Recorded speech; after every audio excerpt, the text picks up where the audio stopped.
नमस्कार दोस्तों। डेट है आज की 28 जून 2023 और स्वागत है आपका एटोरियल डिस्कशन में। आज काफ़ी सारे आर्टिकल्स हम डिस्कस करेंगे। सबसे पहले जम्मू एंड कश्मीर के राजौरी पूंछ रीजन में टेररिज्म का बढ़ना, दूसरे नंबर पे मेडिकल एजुकेशन, तीसरे नंबर पे मल्टीलेटरल डेवलपमेंट बैंक्स, फिर न्यूज़पेपर में इंडिया यूएस का भी 2-3 पॉइंट हैं, वो भी निकाल के डिस्कस करेंगे। एथिक्स के एग्जाम्पल डिस्कस करेंगे हम, और सबसे लास्ट में साइंस एंड टेक का एक आर्टिकल। आज का एथिकल टर्म जो हमें डिस्कस करना है वो है कोग्निटिव बायस। कोग्निटिव बायस का क्या मतलब है? देखो, इंसान किसी भी पर्सन की जो सोच होती है ना, वो कैसे बनती है। जैसे कोई पर्सन है, उसके आसपास क्या घटनाएं हो रही हैं, उसका क्या एक्सपीरियंस रहा है पिछले कुछ सालों में, उसी से उसकी सोच बनती है। उसी सोच के आधार पर वो किसी इंसिडेंट को इंटरप्रेट करता है। मैं आपको एग्जाम्पल की सहायता से बताता हूं, आपको समझ में आएगा। मान लीजिए मैं अभी दिल्ली में रहता हूं और आईएएस के लिए पढ़ा रहा हूं, तो मेरे हिसाब से इक्वालिटी होनी चाहिए मैन और वुमेन में। जितना अधिकार मैन को है उतना ही महिलाओं को होना चाहिए। लेकिन अब मान लीजिए कोई पर्सन है, मैं गांव में जाता हूं, वहां पे कोई पर्सन है जो देखो पूरी जिंदगी ऐसी सोच में पला बढ़ा है कि महिलाओं को बाहर काम करने का अधिकार नहीं होना चाहिए, इससे परिवार की इमेज खराब होती है, महिलाओं को चार दीवारी में रहना चाहिए, महिलाओं को घूंघट ओढ़ना चाहिए। तो पूरी जिंदगी वो इंसान उसी सोच में पला बढ़ा है। अब हम दोनों एक साथ खड़े हैं, हम किसी महिला को देखते हैं जो जॉब कर रही है, तो मैं बोलूंगा कि हाँ यार, ये उभरते भारत की तस्वीर है। लेकिन वो इंसान बोलेगा कि नहीं, ये गलत है, महिला को काम नहीं करना चाहिए। तो यहां पे ना कोग्निटिव बायस है उसका, क्योंकि ना उसकी समझ उसके एक्सपीरियंस से, उसके आसपास जो सिचुएशन है उससे विकसित हुई है। तो उसका कोग्निटिव बायस है उस सिचुएशन के प्रति। ये होता है कोग्निटिव बायस कि आपकी जो सोच बनी है ना पिछले कुछ सालों में, आपके जो बिलीव्स हैं, उसी के बेस पे आप किसी इंसिडेंट को इंटरप्रेट कर रहे हो। ये कोग्निटिव बायस है। तो जब किसी डिसीजन में कोग्निटिव बायस होता है ना, वो डिसीजन सही नहीं हो सकता। आप अपनी पर्सनल लाइफ का एग्जांपल दीजिए, कब आपने कोग्निटिव बायस को फेस किया खुद से, या फिर आपने देखा कि कोग्निटिव बायस है, आप एग्जांपल दीजिए। आज की डिस्कशन का first important article Jammu and Kashmir में टेररिज्म से संबंधित है, और आप जीएस पेपर 3 के इस टॉपिक से आर्टिकल को रिलेट कर सकते हो। देखो, जम्मू एंड कश्मीर में ये जो राजौरी और पूंछ रीजन है ना, ये डिस्ट्रिक्ट्स हैं। 2005 के बाद से ही यहां पे शांति थी, पीस थी। 1995 से लेकर 2005 के बीच में यहां पे खूब वायलेंस हुआ, खूब यहां पे मिलिटेंट्स एक्टिव थे। उस समय जम्मू एंड कश्मीर में इंसर्जेंसी बहुत ज़्यादा थी। तो उस समय ना हमारी फोर्सेस ने ना एक ऑपरेशन चलाया था। ऑपरेशन का नाम था ऑपरेशन सर्प विनाश। राजौरी पूंछ रीजन में अप्रैल मई 2003 में यह ऑपरेशन चलाया गया था। लोकेशन हिल काका, पूंछ, Surankote area of Pir Panjal range. बाकी तो देखो, ये डिटेल्स एग्जाम के लिए इंपॉर्टेंट नहीं है। मतलब इस ऑपरेशन सर्व विनाश में इस रीजन में 64 मिलिटेंट्स को मार गिराया गया था, और यहां से फिर इंसर्जेंसी खत्म हो गई। मतलब कि 2005 के बाद से ही राजौरी पूंछ रीजन में पीस है। और आपको पता है, यहां पर इंसर्जेंसी खत्म करने में ना एक कम्युनिटी ने बहुत बड़ा रोल प्ले किया, गुर्जर बकरवाल कम्युनिटी। इस कम्युनिटी के बारे में थोड़ा सा जान लेते हैं। गुर्जर बकरवाल कम्युनिटी ओरिजिन है सेंट्रल एशिया। माइग्रेशन हुआ यहां पर 11वीं सेंचुरी में। नॉर्थ वेस्टर्न हिमालयाज के हिली रीजन्स में रहते हैं। ये अपने पशुओं को चराते हैं, इधर से उधर घूमते हैं खाने की तलाश में। बोली जो है वो पंजाबी है, डायलेक्ट ऑफ पंजाबी। रिलीजन मुस्लिम। और गुर्जर बकरवाल कम्युनिटी की जो पॉपुलेशन है जम्मू एंड कश्मीर की पॉपुलेशन का 12% है। ये एरिया है जहां पे गुर्जर बकरवाल कम्युनिटी के लोग बसे हुए हैं। तो इन्होंने ना सिक्योरिटी फोर्सेस का बहुत ज़्यादा साथ दिया। ये आतंकवाद के अगेंस्ट थे उस दौर में। बल्कि जो आतंकी संगठन है ना, जैसे हरकत मुजाहिदीन, लश्कर तोयबा, ये लोकल लोगों को तंग किया करते थे। एक कहानी है ताहिर हुसैन नाम का पर्सन, जिसके भाई को आतंकवादियों ने मार दिया था।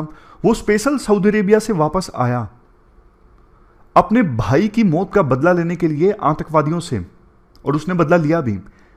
यहाँ पे डिफेंस कमेटीज भी बनी थी उस दौर में जब इंसर्जेंसी काफ़ी ज़्यादा थी।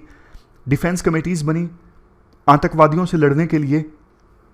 तो इसी कम्युनिटी के सपोर्ट से हमारी सिक्योरिटी फोर्सेस ने आसानी से आतंकवाद को पूरी तरह से ख़त्म कर दिया और 2005 के बाद से पीस रही। पर देखो दिक्कत पता है क्या है, पिछले कुछ महीनों में ना यहाँ पे आतंकवाद ने फिर से सर उठा लिया है। 20 से ज़्यादा हमारे सोल्जर्स जो हैं वो शहीद हो गए हैं आतंकी हमलों में।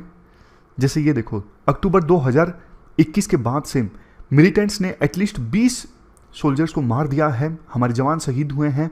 लेटेस्ट इंसिडेंट हुआ था कुछ दिनों पहले जिसमें 5 स्पेशल फोर्सेस के जवान शहीद हो गए थे एक ब्लास्ट में। देखो सोल्जर्स शहीद हुए हैं, बट मिलिटेंट्स के खिलाफ कुछ खास एक्शन नहीं लिया जा सका है। जो ऑपरेशंस चलाए गए हैं उसमें सिर्फ एक मिलिटेंट को मार गिराया है। तो आतंकवादी आसानी से अपना ऑपरेशन यहां पे चला रही हैं। वैसे तो देखो उसके पीछे काफ़ी सारे रीजंस हैं, मैं आपको बताता हूं। जैसे आतंकवादी जो हैं लेटेस्ट स्मार्ट टेक्नोलॉजी का इस्तेमाल कर रहे हैं कम्युनिकेशन के लिए, मोबिलिटी के लिए, इधर से उधर जाने के लिए। ऑपरेशन बिल्कुल छोटे छोटे ग्रुप्स में चलाए जाते हैं अर्बन एरियाज में। और पहले ना जम्मू एंड कश्मीर में ना पाकिस्तान के साथ जो हमारा अभी LOC है ना, वहाँ पे ग्रिड काफ़ी स्ट्रोंग था, मतलब बहुत ज़्यादा फोर्सेस वहाँ पे डिप्लॉय थी, तो आतंकवादी अपना ऑपरेशन आसानी से चला नहीं सकते थे। बट अब LAC पर भी टेंशन है, चाइना बॉर्डर पे, तो बहुत से जवानों को पाकिस्तान बॉर्डर से शिफ्ट कर दिया गया है चाइना बॉर्डर पर। यह भी एक रीज़न है जिसकी वजह से इस रीजन में आतंकी ज़्यादा एक्टिव हो गए हैं। Next, resurgence of sleeper cells and overground workers. Sleeper cells मतलब देखो वो लोग जो वैसे आतंकवादी हैं लेकिन कुछ समय से ना इनएक्टिव हैं, सोसाइटी में कुछ नॉर्मल काम कर रहे हैं, इनएक्टिव हैं पूरी तरह से, लेकिन फिर एक दिन वो ऑर्डर आता है और एकदम से एक्टिवेट हो जाते हैं, किसी आतंकवादी घटना को अंजाम दे देते हैं। तो ये होते हैं स्लीपर सेल्स जो कम्युनिटी में मौजूद रह के इनएक्टिव हो जाते हैं कुछ समय के लिए और समय आने पे फिर से एक्टिव हो जाते हैं और एक्शन लेते हैं। ओवरग्राउंड वर्कर्स देखो ये वो लोग होते हैं जो डायरेक्टली वायलेंस में नहीं इन्वॉल्व होते, बट आतंकवादियों के लिए ना फैसिलिटेटर का काम करते हैं, रिक्रूटमेंट करते हैं, फंड रेज करते हैं, आतंकवादियों को लॉजिस्टिक्स प्रोवाइड करते हैं, उनको सेफ हेवन प्रोवाइड करते हैं, मतलब घर प्रोवाइड करते हैं ताकि वो रह सकें कोई बॉम्ब ब्लास्ट करने के बाद में या फिर हमला करने के बाद में। तो ये होते हैं ओवरग्राउंड वर्कर। इस पर यूपीएससी ने क्वेश्चन भी पूछा था, define the term overground workers in the context of terrorism, discuss their role in supporting terrorist organisations and insurgent groups. ये यूपीएससी का क्वेश्चन है, 150 वर्ड्स में यूपीएससी ने पूछा था। सबसे लास्ट में है ड्रग प्रॉब्लम। रीजन में ड्रग प्रॉब्लम भी इंक्रीज हो रही है, इसकी वजह से यूथ को आतंकवाद में धकेलना, यूथ का मिसयूज करना आतंकी घटनाओं के लिए, ये सब चीजें बढ़ी हैं। तो मतलब ये वो रीजंस हैं जिसकी वजह से यहां पर काउंटर इंसर्जेंसी ऑपरेशंस चलाना मुश्किल साबित हो रहा है। राइटर कहते हैं देखो ये सब बातें ठीक हैं, कुछ भी कर लो, आतंकवादियों के पास ना कितनी भी लेटेस्ट टेक्नोलॉजीज हों, लोकल सपोर्ट के बिना ना आतंकवादी ज्यादा समय तक एक्टिवेट रह ही नहीं सकते। समझ गए? लोकल सपोर्ट के बिना आतंकवादी एक्टिवेट नहीं हो सकते। तो कहीं ना कहीं कुछ ऐसा हुआ है कि अभी आर्म्ड फोर्सेस को ना गुज्जर बकरवाल कम्युनिटी की पहले जितनी सपोर्ट हासिल नहीं है। पहले जिस प्रकार से गुज्जर बकरवाल कम्युनिटी आतंकवाद के अगेंस्ट थी ना और सिक्योरिटी फोर्सेस को सपोर्ट करती थी, अभी शायद उतना सपोर्ट नहीं कर रही है और उसके बहुत सारे रीजंस भी हो सकते हैं। सबसे बड़ा डर तो यह है क्या गुज्जर बकरवाल कम्युनिटी एलिनेट हुई है। एलिनेट का मतलब सरकार से नाराज है। जैसे देखो बहुत सारे रीजंस हैं। सबसे पहले गुज्जर बकरवाल कम्युनिटी का जो ग्रेजिंग लैंड है वो धीरे धीरे समाप्त हो रहा है। गुज्जर बकरवाल कम्युनिटी क्या है, इधर से उधर घूमते हैं खाने की तलाश में, लेकिन अब उनके ऊपर प्रेशर है कि आप सेटल डाउन हो जाओ, लेकिन वो अपना कल्चर छोड़ने के लिए तैयार नहीं है। ये देखो pressure to settle down, but वो इसी काम में लगे रहना चाहते हैं। टेररिज्म का खतरा है, पिछले कुछ सालों में कुछ अटैक्स हुए हैं गुज्जर बकरवाल कम्युनिटी के लोगों के ऊपर, आतंकवादियों के द्वारा वो अटैक्स किए गए हैं, तो उनमें अभी डर भी है कि हम सरकार का साथ देंगे तो शायद ऐसा ना हो जाए कि आतंकवादी हमें निशाना बनाएं। Next, discrimination. Gujjar Bakarwal community के कुछ लोगों को ये लगता है कि जम्मू एंड कश्मीर में जो पहाड़ी कम्युनिटी है उनको ज़्यादा तवज्जो दी जा रही है, हमारे साथ डिस्क्रिमिनेशन हो रहा है। Next, lack of education, illiteracy rate वहाँ पे काफ़ी ज़्यादा है, जॉब्स की कमी है, पुअर हेल्थ, और सबसे लास्ट में पॉवर्टी यानी गरीबी। ये कुछ रीजन्स की हमने बात की जिसकी वजह से गुज्जर बकरवाल कम्युनिटी की डेवलपमेंट नहीं हो पाई है, वो एलियनेटेड महसूस करती हैं। और एक देखो, फॉरेस्ट राइट्स एक्ट 2006 है ना, इस एक्ट में जो अधिकार मिलने चाहिए गुज्जर बकरवाल कम्युनिटी के लोगों को वो नहीं मिले हैं, ये भी उनके लिए एक नाराजगी का कारण है। पॉइंट आप समझ गए। राइटर कहते हैं देखो 2004 से पहले इंसर्जेंसी खत्म हुई, क्यों? क्योंकि गुज्जर बकरवाल कम्युनिटी का बहुत ज़्यादा साथ मिला, लेकिन अब साथ नहीं मिल रहा है। अब साथ उतना नहीं मिल रहा है, इस वजह से यहां पे टेररिज्म पनप रहा है। राइटर कहते हैं आतंकवाद को खत्म करना है ना, सिर्फ मिलिट्री खत्म नहीं कर सकती, सरकार के सभी डिपार्टमेंट्स को प्रयास करने होते हैं आतंकवाद खत्म करने के लिए। मिलिट्री तो सिर्फ ऑपरेशंस चला सकती है, लेकिन आतंकवाद को खत्म करने के लिए लोकल लोगों के दिलों में भी जगह बनाना बहुत ज़्यादा जरूरी है, और ये सरकार का काम है। लेकिन सरकार अपने काम में कहीं ना कहीं विफल साबित हो रही है। अभी सरकार को अपनी गलती एड्रेस करनी चाहिए। तो ये पूरा आर्टिकल हमने डिस्कस किया जम्मू एंड कश्मीर में टेररिज्म से संबंधित। अब चलते हैं आगे। इसके बाद नेक्स्ट आर्टिकल हमारे देश में मेडिकल एजुकेशन से संबंधित है। आप जीएस पेपर सेकंड के इस टॉपिक से आर्टिकल को रिलेट कर सकते हो। देखो 1997 में ना हमारे देश में मेडिकल एजुकेशन को रेगुलेट करने के लिए regulations on graduate medical education notify किए गए थे 1997 में। हमारे देश में मेडिकल एजुकेशन कैसी होगी, एमबीबीएस कितने साल तक चल सकती है, बच्चों को कितने साल में पेपर अटेम्प्ट करना है, मतलब पेपर क्लियर करना है, तमाम तरह की बातें जो हैं 1997 के इस रेगुलेशन में बोली गई थी। बट देखो अब तो 25 साल से ज़्यादा हो गए इन रूल्स को आए, और 25 साल में आपको पता है मेडिकल एजुकेशन बहुत आगे बढ़ चुकी है, इंटरनेट आ चुका है, समाज वर्ल्ड पूरी तरह से अब चेंज हो चुका है, नए नए डिजीज़ के बारे में पता लग गया है। तो अब तो चेंज होना ही चाहिए in regulation on graduate medical education 1997 को। तो नेशनल मेडिकल कमीशन ने ना हाल ही में नए रेगुलेशंस प्रेजेंट किए, regulations on graduate medical education 2023, ताकि आज के समय के हिसाब से मेडिकल एजुकेशन को रेगुलेट किया जा सके। आज के हिसाब से मेडिकल एजुकेशन हमारे देश में होनी चाहिए, इसके लिए ये नए रूल्स सरकार लेके आई, नेशनल मेडिकल कमीशन लेके आई। बट देखो एकदम से नेशनल मेडिकल कमीशन ने इन रूल्स को विड्रॉ भी कर लिया, यानी 2023 में सरकार रूल्स लेके आई कुछ दिनों पहले, और अभी उनको वापस भी ले लिया। नेशनल मेडिकल कमीशन ने बोला कि हम नए रूल्स फिर से जनता के सामने रखेंगे उनके कमेंट के लिए। तो राइटर ना इन रूल्स के बारे में बताते हैं, एनालिसिस करते हैं 2023 के जो रूल्स कुछ समय के लिए सरकार ने रिलीज किए थे और उनको वापस ले लिया, उन रूल्स के बारे में राइटर डिस्कस करते हैं।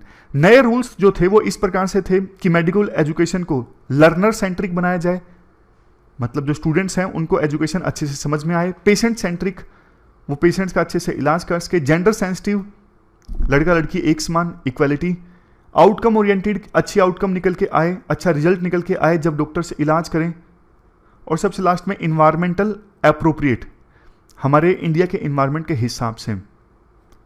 तो ऐसे थे ये रूल्स जिनको अभी विड्रॉ किया गया है, वापस आएंगे ये।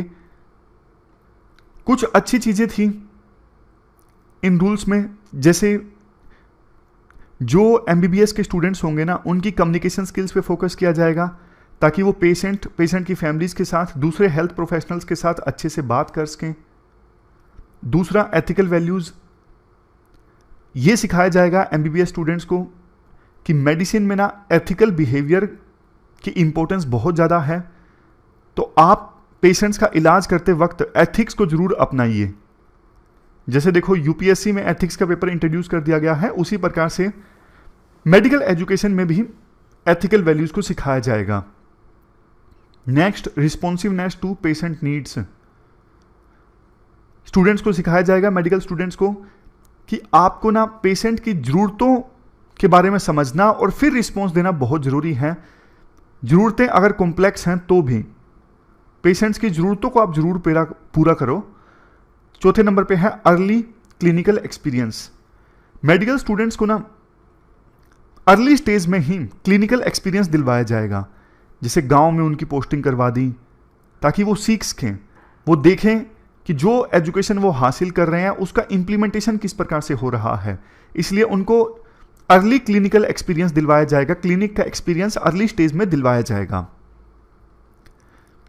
इसके बाद नेक्स्ट पॉइंट, इन रूल्स में एक पॉइंट ये था, जो डायडेक्टिक लेक्चर्स है ना वो कम होंगे। डायडेक्टिक लेक्चर्स मतलब एक टीचर है क्लास में जो बोल रहा है, सामने स्टूडेंट्स हैं बहुत सारे, वो सिर्फ सुन रहे हैं, टू वे कम्युनिकेशन नहीं है, सिर्फ सिंगल वे कम्युनिकेशन है कि टीचर बोल रहा है, स्टूडेंट सुन रहे हैं। ये डायडेक्टिक लेक्चर्स हैं।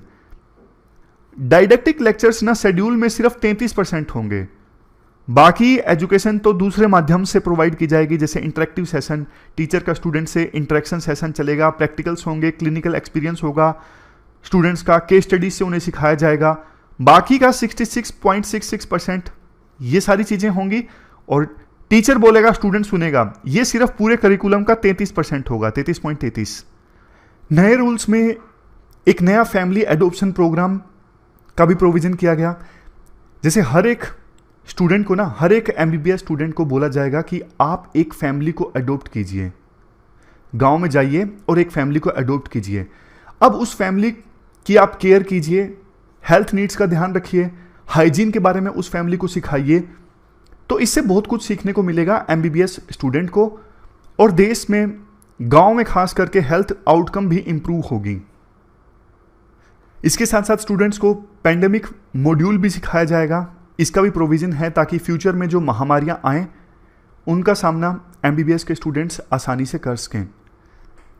दूसरे सिग्निफिकेंट चेंजेस इस प्रकार से थे। अभी देखो एक एमबीबीएस स्टूडेंट ना एमबीबीएस को कंप्लीट कर सकता है 10 सालों में, बट इस टाइम पीरियड को घटा के 9 साल कर दिया गया है, 9 इयर्स। अभी एक पेपर को ना क्लियर करने के लिए 4 अटेम्प्ट मिलेंगे नए रूल्स के अनुसार। अगर 4 अटेम्प्ट में पेपर नहीं क्लियर होता है तो फिर अगले बैच के साथ उस स्टूडेंट को वो पेपर क्लियर करने पड़ेंगे। 4 चांस में नहीं क्लियर किया तो 1 साल की बैक लग गई, यूं मान लीजिए। 2024 से कॉमन काउंसिल होगी सभी मेडिकल सीट्स के लिए, एमबीबीएस, बीडीएस सब के लिए कॉमन काउंसलिंग होगी। पहले स्टेट कॉलेजेस की काउंसलिंग अलग से होती थी, सेंटर के कॉलेजेस की काउंसलिंग अलग से होती थी। अगर कोई स्टूडेंट किसी एग्ज़ाम को नहीं क्लियर कर पाता है तो सप्लीमेंट्री एग्जामिनेशन में वो बैठ सकेगा, 3 से 6 हफ्तों में रिजल्ट आ जाएगा और वो उसी बैच के साथ कंटिन्यू कर सकता है अगर उसने पेपर क्लियर कर दिया तो। लास्ट में राइटर के द्वारा ये कहा जाता है, नेशनल मेडिकल कमीशन ने अभी एक स्टेप वापस लिया है, रूल्स को विड्रा किया है और नए रूल्स जल्द ही प्रेजेंट किए जाएंगे, लेकिन जमीन आसमान का फर्क नहीं मिलेगा। अभी फिलहाल देखो दिक्कत अपोजिशन की है। अपोजिशन जो है वो कुछ चीज़ों को लेके विरोध करेगा, जैसे कॉमन काउंसलिंग को लेके। पहले स्टेट और सेंटर के कॉलेजेस की कॉमन काउंसलिंग होती थी, अब नहीं होगी। दूसरा एग्जिट टेस्ट। एग्जिट टेस्ट सरकार की एक शिकायत ये रहती है कि कई बार ना मेडिकल स्टूडेंट्स जो निकलते हैं ना वो ज़्यादा कुछ सीखते नहीं है, मतलब उनको लाइसेंस तो मिल जाता है प्रैक्टिस करने के लिए, लेकिन उनकी कॉम्पिटेंसी अच्छी नहीं होती। तो एमबीबीएस पूरा करने के बाद एक एग्जिट टेस्ट भी होना चाहिए। इस एग्जिट टेस्ट को क्लियर करने के बाद ही मेडिकल ग्रेजुएट को प्रैक्टिस करने के लिए लाइसेंस मिले। समझ गए? एग्जिट टेस्ट के डर से जो मेडिकल स्टूडेंट्स हैं वो अच्छे से तैयारी भी करेंगे, उन्हें पता है अगर इस टेस्ट को नहीं क्लियर किया तब तक लाइसेंस नहीं मिलेगा, पूरी डिग्री खराब हो जाएगी। तो इसलिए एग्जिट टेस्ट का प्रोविजन करना जरूरी है। लेकिन स्टेट गवर्नमेंट्स जो हैं वो सारी नहीं, कुछ स्टेट गवर्नमेंट्स का ये कहना है कि एग्जिट टेस्ट जो है वो मेडिकल स्टूडेंट्स के ऊपर बर्डन है। तो ये कुछ ऐसी चीज़ें हैं जिसको लेके सेंटर और स्टेट के बीच में सहमति बनाना जरूरी है। अब इसके बाद नेक्स्ट जो आर्टिकल है वो रिफॉर्मिंग मल्टीलेटरल डेवलपमेंट बैंक्स से संबंधित है। आप जीएस पेपर सेकंड के इस टॉपिक से आर्टिकल को रिलेट कर सकते हो। सबसे पहले देखो बेसिक्स की बात करते हैं। मल्टीलेटरलिज्म का क्या मतलब है? जब देखो दो या दो से अधिक देश आपस में ना कोलैबोरेट करते हैं, आपस में कोऑपरेट करते हैं, ग्रुप बनाते हैं किसी कॉमन प्रॉब्लम को सोल्व करने के लिए, तो वो होता है मल्टीलेटरलिज्म। एग्जाम्पल से समझ में आएगा। जैसे WTO है।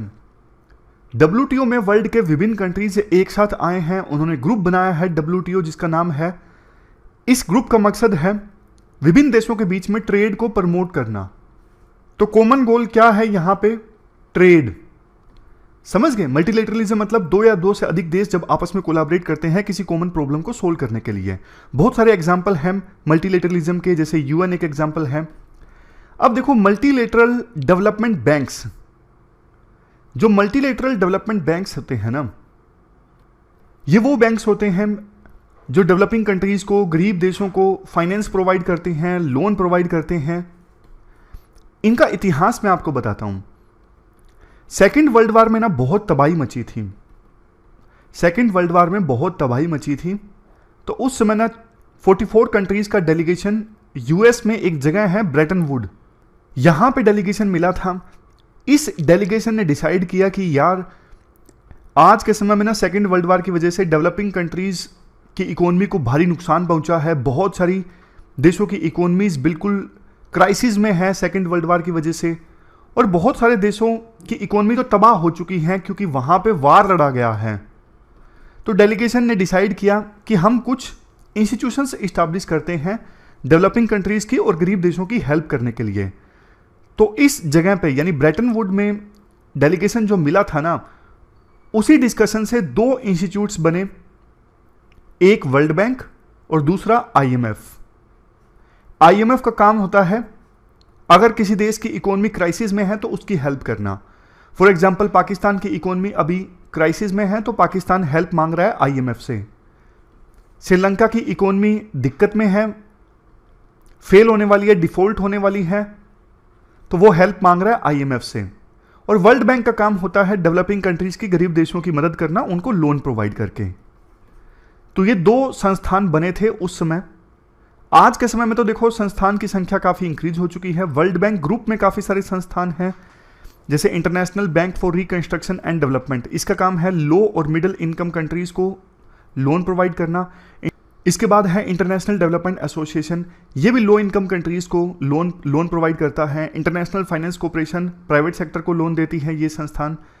Multilateral investment guarantee agency private companies को एंकरेज करती है कि आप फॉरेन कंट्रीज में इन्वेस्ट कीजिए, हमारी गारंटी है।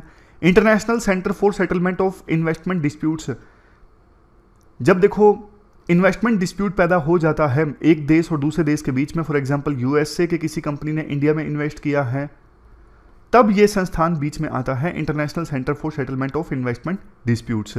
तो ये सारे जो संस्थान है वो वर्ल्ड बैंक ग्रुप का पार्ट है। ब्रेटन वुड इंस्टीट्यूशंस में दो आते हैं, एक IMF, दूसरा वर्ल्ड बैंक। अब over the period of time world bank भी काफी ज्यादा इवोल्व हो गया, तो इसके अंदर ये सारे संस्थान आते हैं। कुछ देखो रीजनल जो मल्टीलेटरल बैंक्स हैं वो भी हैं, जैसे Asia development bank, Asia investment infrastructure bank यानी AIIB, ब्रिक्स का न्यू डेवलपमेंट बैंक। इस प्रकार से ये रीजनल मल्टीलेटरल डेवलपमेंट बैंक्स भी हैं। अब राइटर ये कहते हैं, देखो ये मल्टीलेटरल डेवलपमेंट बैंक्स जो हैं, इन्होंने ना पिछले कुछ सालों में ठीक ठाक एवरेज सा काम किया है। मतलब बहुत से इमर्जिंग इकोनॉमिक्स की इन्होंने मदद की है लोन देके, वहाँ पे इंफ्रास्ट्रक्चर डेवलप करवाने में इन्होंने लोन दिया है। बट देखो आज के समय में ना चीज़ें बहुत चेंज हो चुकी हैं। क्लाइमेट चेंज, महामारी जैसी समस्याएं हैं और टेररिज्म, पोल्यूशन जैसी समस्याएं हैं। मतलब बहुत सारी ऐसी प्रॉब्लम्स हैं जो किसी एक देश तक सीमित नहीं है, कई सारे देशों तक सीमित हैं। बट वहां पर ये मल्टीलेटरल डेवलपमेंट बैंक्स अपना रोल प्ले नहीं कर रहे हैं ठीक से। ये पुराने टाइप के प्रोसीजर में फंस के रह गए हैं, नई रियलिटीज के हिसाब से स्ट्रक्चरल चेंज नहीं ला रहे हैं कि लोन देना इनके द्वारा आसान बना दिया जाए, नहीं, अभी भी ये पुराने तौर तरीकों में जी रहे हैं। देखो ये जो मल्टीलेटरल इंस्टीट्यूशंस हैं ना, जितने भी हैं, इनके दो ट्रेडिशनल गोल हैं, परंपरागत रूप से सबके दो गोल तो हैं ही। पहला पॉवर्टी को खत्म करना, गरीबी को खत्म करना, दूसरा सभी देशों में प्रोस्पर्टी लेके आना, यानी समृद्धि लेके आना। गरीबी तो देखो खत्म हुई नहीं आज तक। हाँ, थोड़े बहुत इन्होंने प्रोजेक्ट्स के लिए लोन लिया तो थोड़ा बहुत कहीं कहीं चेंज आया है, अदरवाइज वाइड स्प्रेड इंपैक्ट ये मल्टीलेटरल डेवलपमेंट बैंक्स नहीं ला सके हैं। तो अब इन बैंक्स में ना सुधार की आवश्यकता है। सबसे पहला काम इनको ये करना चाहिए, ट्रांसपेरेंसी और अकाउंटेबिलिटी लेके आनी चाहिए। मतलब अभी ये multilateral development banks, for example BRICS का न्यू डेवलपमेंट बैंक कैसे लोन दे रहा है, लोन देने के लिए कौन डिसीजन ले रहा है, ट्रांसपेरेंसी नहीं है इन मल्टीलेटरल डेवलपमेंट बैंक्स में। ट्रांसपेरेंसी आनी चाहिए। अभी क्या है, बड़े इंफ्रास्ट्रक्चर प्रोजेक्ट्स पे फोकस ज्यादा है, छोटे प्रोजेक्ट्स पे फोकस कम है। और बड़े इंफ्रास्ट्रक्चर प्रोजेक्ट्स का कई बार इन्वायरमेंट पर बुरा असर पड़ता है, लेकिन जिस पे ध्यान नहीं दिया जाता इन डेवलपमेंट बैंक्स के द्वारा।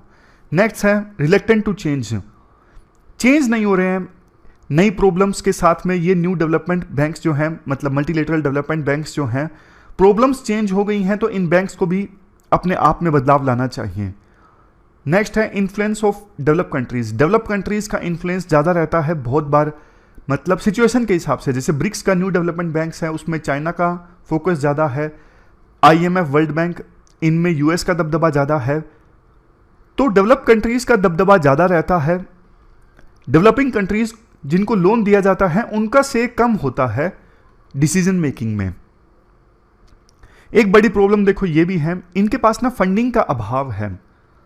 मतलब अभी सिर्फ कुछ ही देशों के द्वारा इन्हें फंडिंग दी जाती है। अभी जैसे मल्टीलेटरल डेवलपमेंट बैंक्स को ना डेवलपिंग कंट्रीज को लोन देने के लिए फंडिंग जो अवेलेबल है ना, वो एक साल में 120 से लेकर 130 बिलियन डॉलर्स के आसपास है, जबकि इनको चाहिए एक साल में 2.4 ट्रिलियन डॉलर्स। इतना पैसा इन्हें चाहिए विभिन्न देशों को, जो डेवलपिंग कंट्रीज हैं, गरीब देश हैं, उनको लोन देने के लिए। तो इतने ज़्यादा इनके पास पैसों की कमी है। अभी ना ये मल्टीलेटरल डेवलपमेंट बैंक्स सिर्फ डेवलप्ड कंट्रीज के ऊपर निर्भर करते हैं, खुद से प्राइवेट कैपिटल मोबिलाइज नहीं करते। तो राइटर सजेस्ट करते हैं इन मल्टीलेटरल डेवलपमेंट बैंक्स को ना खुद से भी प्राइवेट कैपिटल मोबिलाइज करनी चाहिए। मतलब प्राइवेट प्लेयर्स, फॉर एग्जांपल कोई कंपनी इन्हें पैसा देने के लिए तैयार हैं, ये कंपनी से पैसा लें और बाद में उसको डेवलपिंग कंट्री को दे दें, बीच में खुद कमीशन कमाएं। जो काम बैंक करते हैं ना, जैसे बैंक क्या करते हैं, मान लीजिए मेरे पास पैसे ज़्यादा हैं तो मैं बैंक में जाऊंगा, अपना पैसा जमा करवा दूंगा और बैंक फिर उसी पैसे को किसी और को लोन दे देगा और बीच में पैसा कमीशन खा लेगा।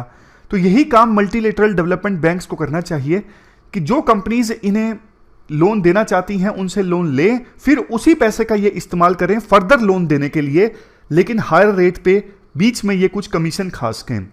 इस प्रकार के मैकेनिज्म पे भी इन्हें काम करना चाहिए। तो इस प्रकार से हमने इस पूरे आर्टिकल में मल्टीलेटरल डेवलपमेंट बैंक्स में रिफॉर्म्स की बात की। अब न्यूज़पेपर के आर्टिकल्स देख लेते हैं एथिक्स के पर्सपेक्टिव से और दूसरे एग्जाम्पल्स।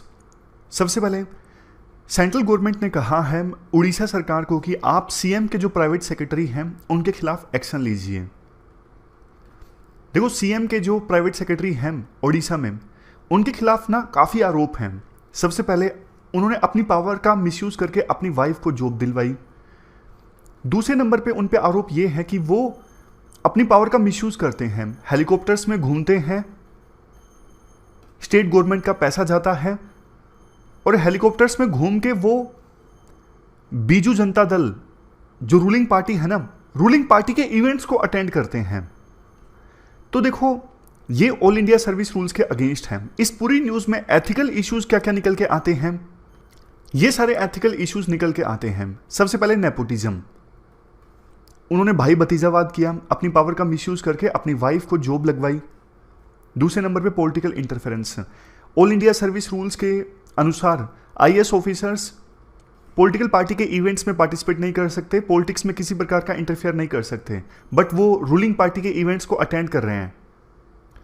पॉलिटिकल लीडर्स के कहने पर नए नए प्रोजेक्ट्स अनाउंस कर रहे हैं, ये गलत चीज़ है। नेक्स्ट है improper use of government resources, उनके द्वारा हेलीकॉप्टर्स का इस्तेमाल करना और उसमें खर्चा आता है स्टेट गवर्नमेंट का, तो ये ऑल इंडिया सर्विस रूल्स के अगेंस्ट है कि आईएएस ऑफिसर्स जो हैं वो किसी भी प्रकार से पर्सनल यूज के लिए या फिर पॉलिटिकल पर्पजेस के लिए स्टेट के रिसोर्सेज का इस्तेमाल नहीं कर सकते। नेक्स्ट है अपीयरेंस ऑफ इम्प्रोपरिटी। देखो बेशक जो प्राइवेट सेक्रेटरी हैं सीएम के वो अपना एक्सप्लेनेशन दें, बट एक फेमस कहावत है ना, जस्टिस होना नहीं चाहिए, जस्टिस दिखना भी चाहिए।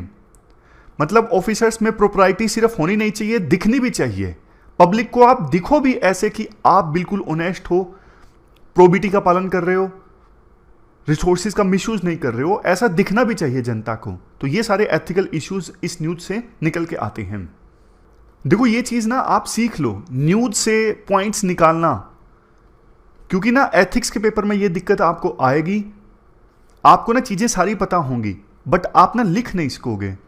इसीलिए मैंने ये एक्सरसाइज स्टार्ट की है कि पॉइंट्स निकालना। ये 4 पॉइंट्स निकल गए यहां पे। इस प्रकार से आपकी ना थॉट प्रोसेस डेवलप होगी, कंसेप्ट्स क्लियर होंगे और आप एग्जाम में लिख सकोगे। इसका फायदा ना आपको धीरे धीरे होगा, 1 महीने बाद देखना, 2 महीने बाद देखना। एथिक्स आपका इतना जबरदस्त होगा, फिर आपको मेरी याद आएगी। खैर इसके बाद देखो, आज ना 2 आर्टिकल्स इंडिया यूएस रिलेशन से संबंधित हैं। हमने पहले भी इंडिया यूएस रिलेशंस को कवर किया था, लेकिन जो पॉइंट्स है ना वो मैं आपको बता देता हूं 2-3। राइटर ये कहते हैं कि इंडिया के साथ ना यूएसए एक्सेप्शन की पॉलिसी अपनाता है, जो कि इंडिया के लिए फिलहाल तो अच्छा है। एक्सेप्शन की पॉलिसी मतलब जैसे एक कार्डसा एक्ट है यूएसए का। कार्डसा एक्ट मतलब जो यूएसए के एनिमी कंट्रीज के साथ डिफेंस में ट्रेड करेगा ना, उसके ऊपर यूएसए सैंक्शंस लगाएगा। लेकिन इंडिया रशिया से S-400 defence missile system purchase कर रहा है, यूएसए ने कोई एक्शन नहीं लिया, इंडिया को छोड़ दिया। जबकि सेम हथियार परचेज करने के लिए टर्की और चाइना के ऊपर यूएसए ने सैंक्शंस लगाए। इंडिया ने एनपीटी ट्रीटी को साइन नहीं किया, नॉन प्रोलिफरेशन ट्रीटी, बावजूद इसके यूएसए ने हमारे साथ न्यूक्लियर एग्रीमेंट साइन किया। अभी यूक्रेन रशिया का वार चल रहा है, हमने यूक्रेन के पक्ष में पूरी तरह से स्टैंड नहीं लिया, फिर भी यूएसए ने इंडिया को कुछ नहीं कहा। यूएसए हमें लेटेस्ट टेक्नोलॉजीज और हथियार दे रहा है जो यूएसए मुश्किल से अपने अलाय कंट्रीज को देता है, लेकिन इंडिया को दे रहा है। मतलब इंडिया के संदर्भ में ना यूएसए काफी मेहरबान है, काफी एक्सेप्शन बरत रहा है। कहते हैं ना खास दोस्त है इंडिया यूएस का, तभी भी कोई प्रॉपर एग्रीमेंट ना होने के बावजूद यूएसए इंडिया को छोड़ देता है, वेवियर दे देता है। क्योंकि देखो आज के समय में ना, जैसा हमने पहले भी डिस्कस किया, कल भी डिस्कस किया, मेन दुश्मन जो इंडिया और यूएस का ना है वो है चाइना। तो यूएस को ना इंडिया की आवश्यकता है चाइना के खिलाफ लड़ने के लिए। इंडिया के रूप में यूएसए को बहुत बड़ी मार्केट मिल रही है, क्योंकि सबसे ज्यादा पॉपुलेशन वाला देश इंडिया अब है। तो ये चीजें हैं। बट देखो लेटेस्ट टेक्नोलॉजीज इंडिया को मिल रही है यूएसए से, डिफेंस प्रोडक्शन में यूएसए इंडिया का साथ देगा। बट अभी जो रिलेशनशिप है ना ज्यादा टेक वाली है इंडिया के लिए, ज्यादा ले रहा है इंडिया यूएसए से, देने के लिए कम है। तो ये रिलेशनशिप ना सस्टेनेबल चले, इसके लिए इंडिया को भी ना कुछ सोचना होगा, क्योंकि सिर्फ लेने की जो प्रथा है ना ज्यादा समय तक नहीं चलती। आप दोस्ती तभी आगे चलती है जब देने और लेने की जो प्रोसेस है वो आगे चलती है। क्योंकि इंटरनेशनल पॉलिटिक्स में ना रियलिज्म बहुत बड़ा फैक्टर है। सभी देश अपना अपना फायदा देखते हैं। बेशक यूएसए आज इंडिया को दे रहा है, लेकिन कल ना दे। एक चाइना और दूसरे देशों की शिकायत यह भी है, फॉर एग्जांपल पाकिस्तान की, कि यूएसए की जो पॉलिसी है ना काफी ज्यादा चेंज होती रहती है। यूएसए पहले चाइना का दोस्त था, पाकिस्तान का दोस्त था, लेकिन आज नहीं है। उसी प्रकार से हो सकता है कि यूएसए कुछ समय के लिए इंडिया का दोस्त दे रहे, बाद में इंडिया को धोखा दे दे।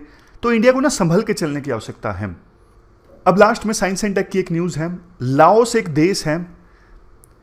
देखो यहां पे ना एक केव्स है, टम्पालिंग, ये केव का नाम है। यहां पे ना कुछ खुदाई हुई केव में, और ना ह्यूमन बोन्स के कुछ फ्रेगमेंट्स मिले, ह्यूमन स्कल के और जा बोन के, जबड़े के और खोपड़ी के कुछ फ्रेगमेंट्स मिले।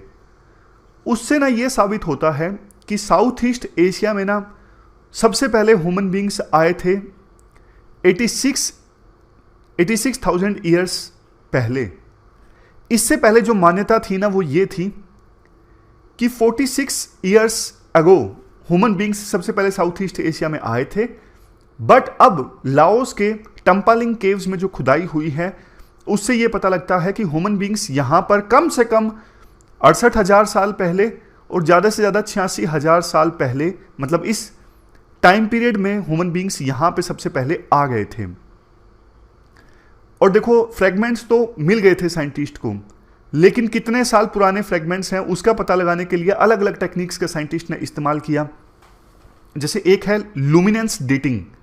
लुमिनेंस डेटिंग टेक्निक से ये पता लगता है कि ये जो फ्रेगमेंट्स मिले हैं हड्डियों के, ये कितने साल पहले ये लाइट में आए थे, मतलब लाइट का एक्सपोजर कितने साल पहले हुआ था इन हड्डियों का। ये है लुमिनेंस डेटिंग। यूरेनियम डेटिंग में इस्तेमाल किया जाता है रेडियो एक्टिव आइसोटोप्स का, किसी मटेरियल की एज का पता लगाने के लिए। और एक और भी होती है इलेक्ट्रॉनिक डेटिंग, उसमें नेचुरल एक्सपोजर कितने साल पहले था वो पता लगाया जाता है। तो अलग अलग टेक्निक्स हैं, कितने साल पुरानी हड्डियां हैं ये पता लगाने की। तो तीनों टेक्निक्स का साइंटिस्ट ने इस्तेमाल किया और बोला कि ये जो हड्डियां हैं वो कम से कम 68,000, ज़्यादा से ज़्यादा 86,000 साल पहले की हैं। तो इस टाइम पीरियड की हैं, मतलब साउथ ईस्ट एशिया में मैन, जितना हम सोच रहे थे कि 46,000 साल पहले आया, नहीं, उससे भी पहले ह्यूमन बीइंग यहाँ पे आ गया था साउथ ईस्ट एशिया में। अब लास्ट में समरी देख लीजिए आर्टिकल्स की। मेडिकल एजुकेशन वाला आर्टिकल हमने डिस्कस किया। 97 में रूल्स आए थे, अब इनको चेंज करने की आवश्यकता है क्योंकि नए डिजीज आ चुके हैं, मेडिकल एजुकेशन में बहुत बदलाव हो चुके हैं। नए रूल्स आए हैं 2023 के, बट नेशनल मेडिकल कमीशन ने इन्हें वापस ले लिया। नए रूल्स ज़्यादा लर्नर सेंट्रिक, पेशेंट सेंट्रिक हैं, ये सब हमने डिस्कस किया। नए बदलाव क्या सामने आए थे? नंबर ऑफ अटेम्प्ट 4 होंगे पेपर क्लियर करने के लिए। टाइम ड्यूरेशन 10 से घटा के 9 साल कर दिया गया है। कॉमन काउंसलिंग होगी 2024 से एडमिशन की। एटीट्यूड, एथिक्स, कम्युनिकेशन, कॉम्पिटेंसी, इन सब चीज़ों पे भी फोकस किया जाएगा। हर एक कैंडिडेट को एक फैमिली एडॉप्ट करने के लिए कहा जाएगा। विलेज आउटरीच प्रोग्राम में पेंडेमिक मॉड्यूल भी सिखाया जाएगा। तो ये कुछ नए चेंजेस हैं जो हुए हैं, लेकिन वापस ले लिया गया। फिर से नेशनल मेडिकल कमीशन सामने आएगा। फिर हमने टेररिज्म से संबंधित आर्टिकल डिस्कस किया। राजौरी पूंछ एरिया में टेररिज्म की घटनाएं बढ़ गई हैं। 2004 से पहले, 1995 से 2004 के बीच में, उस समय भी टेररिज्म ज़्यादा था, but local Gurjar Bakarwal community की सपोर्ट से टेररिज्म ख़त्म कर दिया गया था। बट अब एक बार फिर से टेररिज्म बढ़ गया है। तो राइटर बोलते हैं कि लोकल कम्युनिटी का साथ लेना जरूरी है। लोकल कम्युनिटी एलिनेटेड है, बहुत सारे चैलेंजेस फेस कर रही है, जैसे फॉरेस्ट राइट्स एक्ट 2006 में उनको उनके राइट्स नहीं मिले हैं। तो टेररिज्म ख़त्म करना है तो सरकार को कॉम्प्रिहेंसिव अप्रोच अपनानी होगी। सिर्फ मिलिट्री सॉल्यूशन नहीं निकाला जा सकता। पाकिस्तान प्रॉक्सी वार, हाइब्रिड वारफेयर खेल रहा है, इसको एड्रेस करने के लिए मिलिट्री सॉल्यूशन से काम नहीं चलेगा, कॉम्प्रिहेंसिव अप्रोच की आवश्यकता है। ये क्वेश्चंस हैं जो आज आपको अटेम्प्ट करने हैं। दोनों क्वेश्चंस आपको 250 वर्ड्स में आज अटेम्प्ट करने हैं। तो इस डिस्कशन में बस इतना ही। Thank you very much for discussion.